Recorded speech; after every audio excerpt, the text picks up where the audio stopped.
It was exactly 8:02 a.m. on a Tuesday when a three-line email went out about a jam in the hallway printer on floor 4. 3 lines, right? Innocent enough. But by 9:15 a.m., that single inquiry had morphed into a 436 reply-all avalanche that completely crashed the internal mail server for 2,000 people. 436 emails because someone hit reply all to say stop replying all? Oh, absolutely, mate. I remember years ago, I was trying to order a tiny rubber gasket for an old trail bike restoration, right? I got CC'd on an enterprise-wide distribution list by mistake. Within 20 minutes, 3,000 corporate workers were hitting reply all, screaming, "Remove me from this list!" It was like a kangaroo trapped in a tin shed, just kicking everything in sight. But here's the thing. While all 436 emails were flying around and the server was melting down, Vice President Chad was sitting in a corner glass office, quietly taking an 80-hour slide deck built by a senior systems engineer, wiping off the author's name and slapping his own title on the cover slide. The classic slide deck swoop. You know, Lachlan, people think that kind of performative email noise is just an accident or corporate stupidity. It's not. It is a deliberate smokescreen. The Clown Shoe Club thrives on chaos because when everyone is busy muting threads and panicking over 400 emails, nobody notices the VP stealing 80 hours of technical labor right before quarterly review meetings. Right. It creates this massive smokescreen where procedural noise masks actual, genuine operational theft. You're watching the circus, so you don't see who's picking your pocket. Precisely. And welcome back to the pod, everybody. Today, we are digging deep into the corporate flesh grinder, how middle management uses procedural absurdities, AI smokescreens, and plain old credit theft to survive, while the actual builders get pushed toward the exit. And look, if you've ever sat through a 90-minute meeting that should have been a 0-second email, you know you're in the right place. So let's look at how this printer chaos escalated into an actual executive crisis. So after the printer email avalanche destroys the mail server, what does middle management do? Do they restart the spooler? Do they check a wire? No. Manager Karen and Executive Brent immediately convene a 12-person mandatory innovation steering committee. 12 people to figure out why paper isn't coming out of a tray. A 12-person committee, a 3-inch thick compliance binder, and a 90-minute meeting about scheduling future meetings. And while Brent is pulling together this committee, look at what is happening across the industry right now. Challenger data shows that employers cited AI in 36,831 job cuts across March and April of 2026 alone. 36,831 in just 2 months? In 2 months. And those cuts weren't because software magically took over complex engineering overnight. It's because junior managers sat senior subject matter experts down in a room, forced them to log every step of their workflow into generative prompts under the banner of process optimization, and then used those very prompts to justify laying off the experts who wrote them. It's a proper trap, isn't it? You're literally handed a shovel and told to dig the trench for your own desk. I mean, Brent walks into the boardroom carrying a 40-slide PowerPoint deck, and on slide 22, he projects this massive KPI dashboard. Everything on the screen is glowing bright green. Green for engagement minutes, green for cross-functional syncs, green for task force alignment, while the actual core printing and server operations are completely, totally dead in the water. Well, of course the dashboard is green, Lachlan. If you measure engagement by how many minutes people spend arguing in a meeting room, a crisis is peak productivity. That's the core mechanism of the corporate flesh grinder.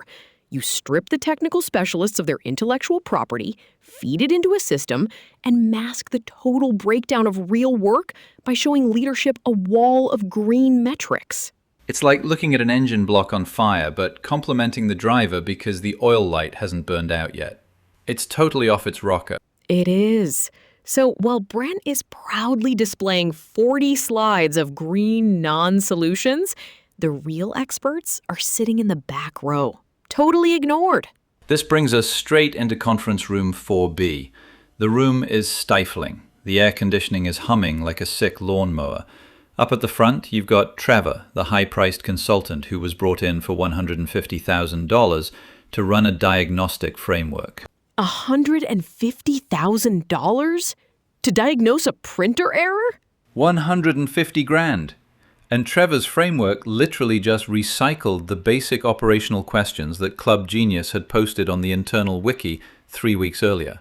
Meanwhile, in the back row, sitting quietly, are Sebastian from IT and Blake from operations.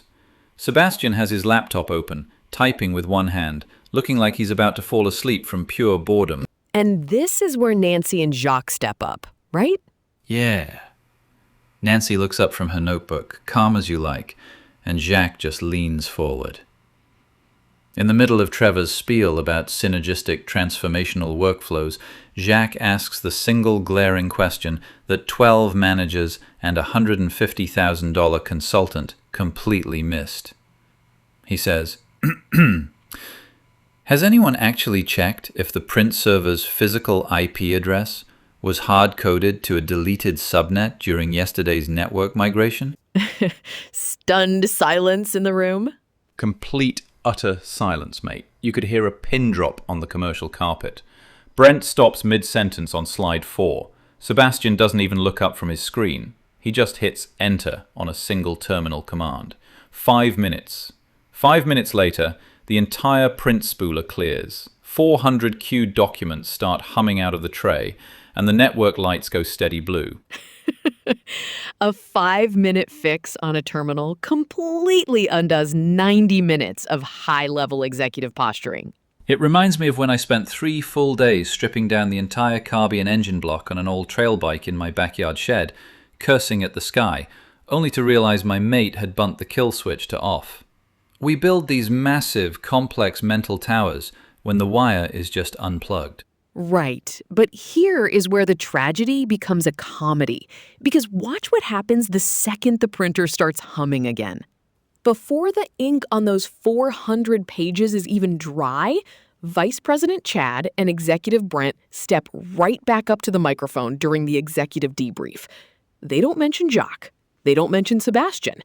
Brent literally says, "This rapid 5-minute restoration is the direct yield of our AI Innovation Task Force's proactive, agile alignment." They took credit for Sebastian hitting enter on a terminal command. Of course they did. That is why technical workers and subject matter experts have to practice strict narrative defense. If you do good work in silence, the corporate parasites will harvest it, present it, and then lay you off using the very efficiency gains you created. You need time-stamped Git commits. You need public architecture diagrams with your name anchored in the version history. You need written trails before you hand over any documentation to a middle manager asking for a quick sync. That's bloody brilliant, Emily. You have to anchor your ownership in places where a PowerPoint slide can't easily erase it. Which brings us right to today's Club Genius lesson. 30 seconds on the clock. Today's lesson: when corporate procedure adds infinite complexity to a simple operational breakdown, do not argue with the binder. Strip away one layer of approval, bypass the steering committee, and ask the most embarrassingly obvious question in the room. Most complex enterprise problems are just simple errors dressed up in management buzzwords. Spot on. You know, at the end of the day, people ask why the break room coffee machine is always broken. It's because the coffee machine is the only honest entity in the building. It doesn't lie, it doesn't make PowerPoints, and it refuses to work when the system around it is absurd. True competence doesn't need a 40-slide deck, mate. It just needs 5 minutes and the guts to ask the obvious question while the Clown Shoe Club takes their victory lap. Exactly. All right, good chatting, Lachlan. Talk soon. Catch you next time, mate.